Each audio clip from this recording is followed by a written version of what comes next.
Jay, Andrew, and I go back 30 years? True. 30 years. We were friends at university. We all met at Stanford University, and Jay was my roommate.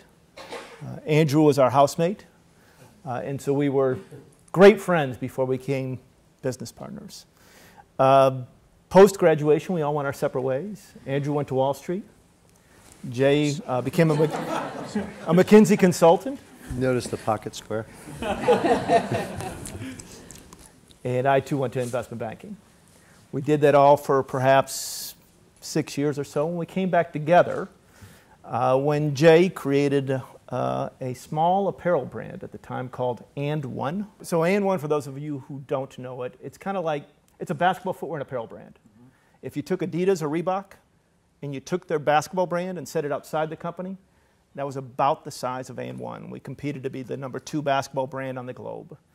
When I ran into Jay at a wedding hosted by another college friend, he in the process was looking for a new president for the organization. We got to chatting, and I was on my way to Harvard Business School at the time. And I pretty much... So we saved you from that. Yes, you did. Yes, you did. I pretty much called him an SOB and said, why didn't you call me? Like, this is exactly what I'm looking for. By the end of the wedding, I had called Harvard, told them to keep the deposit, and joined what at the time was about a $500,000 t-shirt company. Best decision, quite honestly, that I've ever made. And our first seed capital came from this very influential Wall Street banker named Andrew Kassoy. Okay. So Andrew was one of our very first investors. Jay and I worked to grow that business to about $250 million over the course of the next 11 years. Andrew remained kind of the consigliere of the business over the course of that run.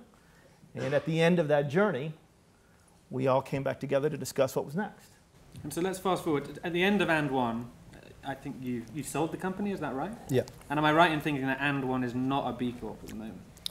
It is definitely not a B Corp at the moment. It was closer to be. It would have been closer to being a B Corp when we were running it. Yeah.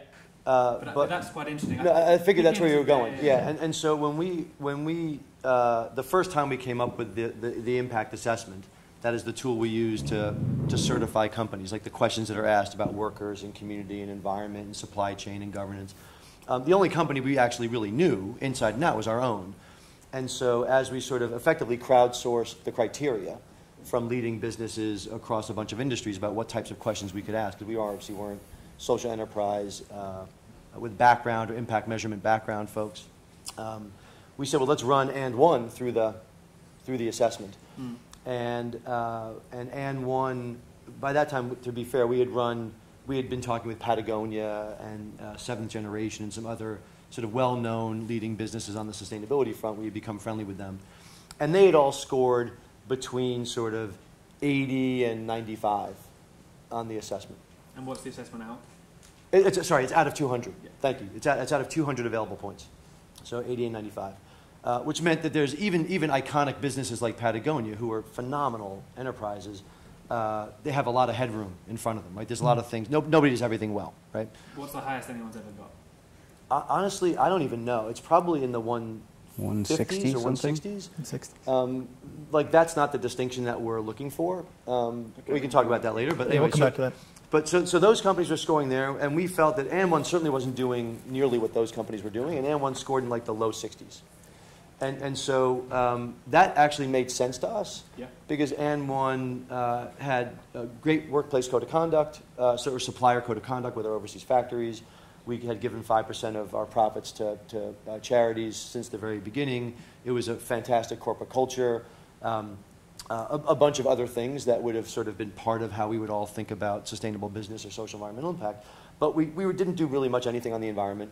We barely had blue buckets under our desks, or the little email signatures that says please don't print. Like, that hadn't shown up in our consciousness. Blue buckets being recycling bins. Yeah, sorry, that's what in the US there are all these blue buckets with the recycling bins.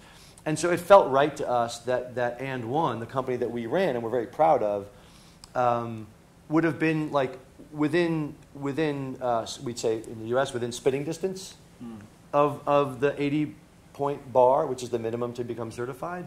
but would have had to actually be intentional about making some changes to get there. And so, I mean, just to wrap that little story up quickly, because I think it's interesting to think about you guys, first and foremost, as originally CEOs and investors. Is there anything that you'd have done differently running M1 8, 9 years later after BCorp? That's a good question. I was the business guy at N1. I was focused on the business of the business.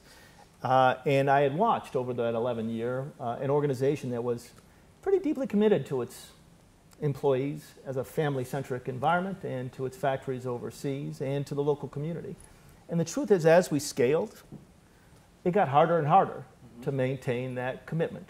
Really honestly, we did a leverage recapitalization in 2001 where we brought in $35 million of private equity.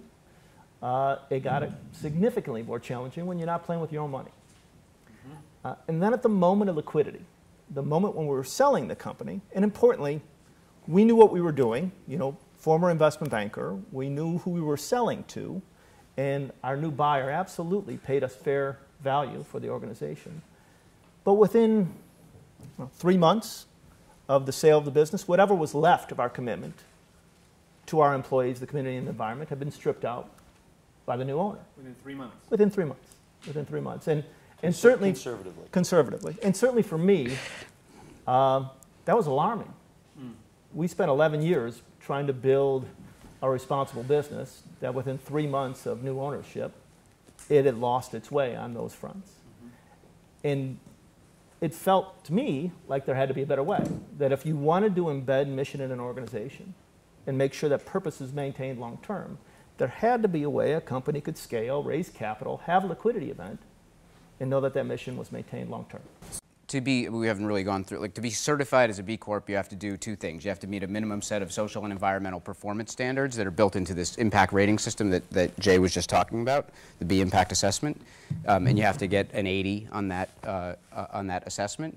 But the second thing you have to do is build your company to last as it changes ownership and management and investors, and that is done by changing your legal articles to include some language that says that you will consider the interests of your stakeholders, not just your shareholders, when you make decisions.